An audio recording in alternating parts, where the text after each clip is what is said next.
안녕하세요. 아래떼 심리상담센터 최윤희라고 해요. 오늘은 소아 청소년 우울에 대해서 좀 알아보려고 해요. 우선은 우리 아이가 혹시 우울이 있는지 없는지 좀 그런 부분을 좀 알아보는 시간을 좀 가지려고 하는데, 우선은 증상을 좀 처음에 보게 되면은 증상 뭐 여러 가지가 있을 수 있겠죠. 정서적인 부분을 좀 먼저 본다고 한다면, 뭐 우울하니까 아이가 뭐 무기력한다든지, 아니면 짜증을 좀 많이 낸다든지, 아니면 좀 슬픔을 좀 많이 아이가 보일 수 있겠죠. 그런 부분을 좀 보일 수 있고요. 그 다음에 신체적인 증상도 좀 보일 수 있어요.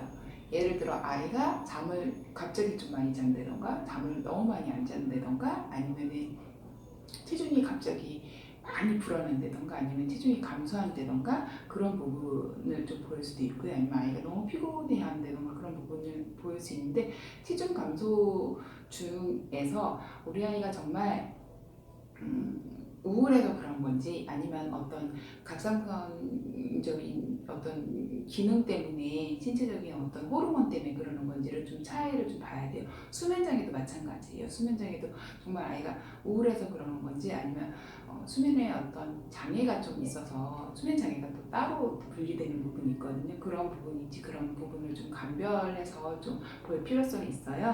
그리고 이거 말고도 행동적인 증상을 보일 수도 있어요. 아이가 과도하게 갑자기 과잉 행동을 한다던가, 아니면 주의를 좀 집중하는 게 좀 어렵다던가, 아니면 목소리가 좀 작아진다던가, 기타 여러 가지 것들을 아이들이 보일 수 있거든요. 그리고 이런 아이들 특징 중에 하나가 비관적인 사고를 해요. 비관적인 사고라 함은 나는 나쁜 사람이야. 나는 내가 뭔가를 잘못해서 벌을 받고 있어. 예전에 누군가 뭐를 내가 안 해줬기 때문에 그거에 대한 벌을 받고 있어. 나는 쓸모없는 사람이야. 자꾸 그렇게 좀 되새김질하는 그런 것들이 좀 있어요. 그래서 아이가 그런 부분을 좀 보이는지 안 보이는지, 그런 거를 좀 볼 필요성도 있고요. 그 다음에 학습 성적이 떨어져요. 갑자기. 어느 날 우리 아이 성적이 갑자기 훅 떨어진다던가, 그런 것도 어떻게 보면 우울증의 하나의 징후라고 볼 수 있어요.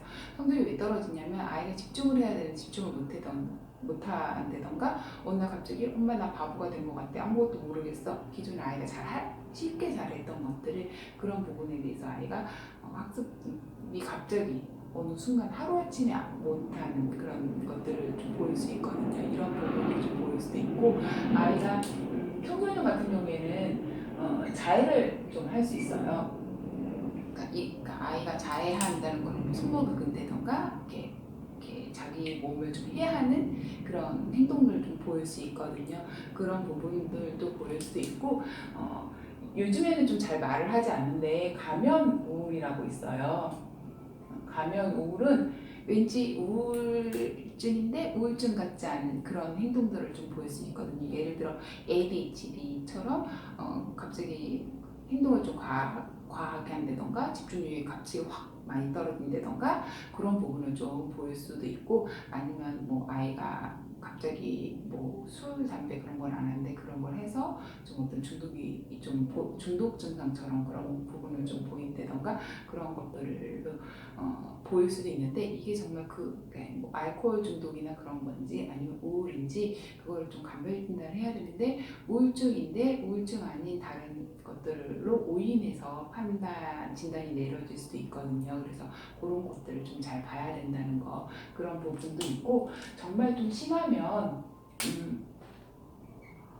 조현증 에서 보일 수 있는 망상이나 환청, 그런 것들도 호소할 수도 있어요. 그러니까 소리가 안 들리는데 무슨 소리가 자꾸 들린다던가, 뭐 누가 나를 뭐 구원해 준다고 얘기를 하는데 그런 얘기를 옆에서 누가 한다든지, 그런 것들이 원래 조현증에서 보이는 현상들을 좀 보일 수도 있어요. 그러니까 망상도 뭐 원래 다른 사람이 보이지 않는 것들이 갑자기 보인다던가, 뭐 귀신하고 뭐 어떤 사람 눈앞에 보이는데 엄마도 보여? 그렇게 얘기를 한다던가, 그런 식으로 좀 약간 조현증은 아니지만 조현증 비슷한 증상을 우울이 좀 심하면 이런 증상 증상들도 같이 좀 보일 수 있다는 거 알고 계시면 좀 좋을 것 같아요. 그래서 보통 대표적으로 아이들이 우울하면은 보이는 건 등교 거부.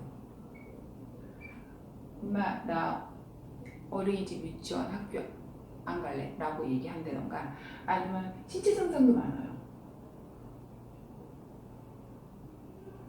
뭐 배가 아프다든지 머리가 아프다든지 오열을 한다든지 구토를 한다든지 그런 신체 증상을 좀 보이는 경우가 좀 많이 있고요.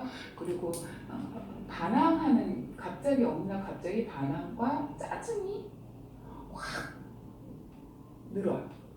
내가 우울하기 때문에.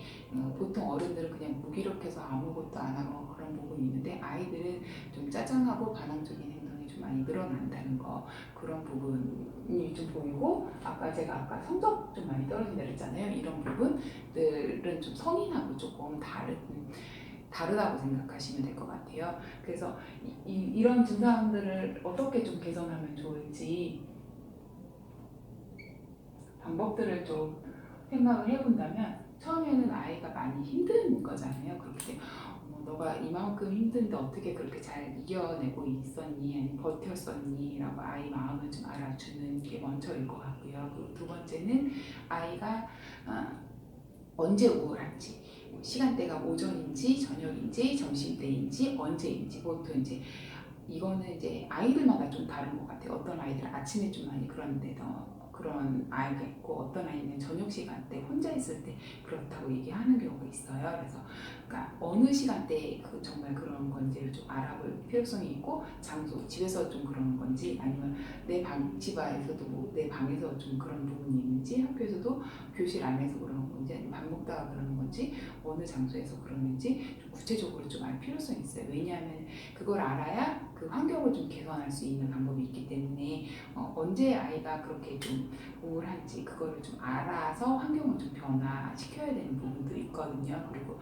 아이가 좋아하는 것들 있잖아요. 기존에 우울하기 전에 좋아했던 거, 그런 것들을 부모가 알고 있다고 한다면 그거를 좀 아이랑 같이 해서 아이가 어떤 삶의 원동력을 좀 잘 줄 수 있게끔 하는 방법이 있어요.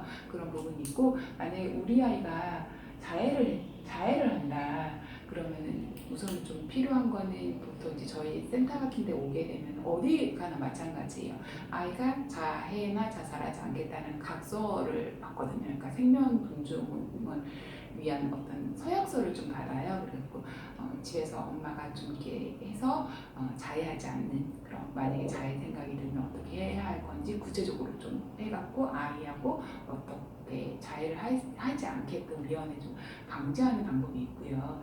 그리고 위험한 도구들을 그냥 싹 다 치워버리는 거예요. 예를 들어 아이가 칼이나 아니면 유리 이 제품 같은 거는 이제 깨서 몸에 해할 수 있잖아요. 그런 것들을 싹 다 치우는 거예요. 그리고 아니면 아이 눈에 보이지 않는, 아이 손에 닿지 않는 어디 곳에 숨겨 놓고 생활을 해야 되는 부분들도 있어요. 그래서 그렇게 해야 하는 것들, 그리고 정말 아이가 자해나 자살하지 않게 정말 미련이 남아서 자해나 자살을 못하게끔 하는 방법도 있거든요. 그래서 아이가 하고 싶어하는 거, 아니면 걱정되는 거, 아니면 내가 정말 이거는 못하면 죽어서라도 후회되는 것들 있잖아요. 그런 것들을 이렇게 해서 이거를 하나씩 해 나갈 수 있게끔 해서 자해나 우울한 그런 것들을 좀 벗어날 수 있게끔 하는 방법도 있어요. 그래서 그렇게 하는 방법도 있고, 아니면은 아이가 정말 우울할 때 어떻게 하면 좀 기분이 개선이 되는지 그런 방법을 좀 찾아가는 것들이 있는데, 이런 것들은 아마 상담소에 오시면 하는 것들이긴 하지만, 집에서도 한번 해보시고 정 안 되면은 저희 전문기관 같은 센터에 오셔서 우리 아이가 좀 우울해서 벗어날 수 있게끔 하는 것들이 좀 어떻게 하면은 우리 아이가 조금 더 빨리 좀 건강하게 생활할 수 있을 수 있을지, 그런 것들을 좀 알아보면 좀 좋을 것 같아요. 그래서 오늘은 여기서 좀 맞추려고 하는데요. 제일 우선은 아이 우울할 때 좀 제일 많이 보이는 것들은, 우선은 등교 거부나 신체적인 증상, 아니면은 학습 능력이 갑자기 좀 떨어진다던가, 아니면 주의 집중이 좀 안 된다던가, 그런 부분들은 성인 우울하고 좀 차이가 있는 거거든요. 그러니까 그런 것들을 좀 잘 알고 계시면 좀 좋을 것 같아요. 그리고 아이들은 성인하고 좀 다르기 때문에 성인은 보통 우울하면 기분이 확 가라앉거든요. 하지만 아이들은 그럼 막 방방 뜨는 애들이 있어요. 그러니까 조증처럼 막 방방 뜨는데 조증이 아니라 우울일 수도 있거든. 우울일 가능성이 좀 더 크거든요. 그렇기 때문에 그런 것들이 있다라는 걸 좀 알고 계시면 좋을 것 같고요. 우선은 아이가 정말 보일 수 있는 증상하고 이제 개선 방법들을 그 정신과나 그런 데서 가서 약 복용하는 게 아닌 다른 방법들을 제가 오늘 얘기를 해드렸는데요. 이런 방법들을 한번 해보시고 정 안 되면 저희 같은 기관에 한번 도움을 요청하시는 게 좀 좋을 것 같습니다. 오늘 여기서 마치겠습니다. 감사합니다.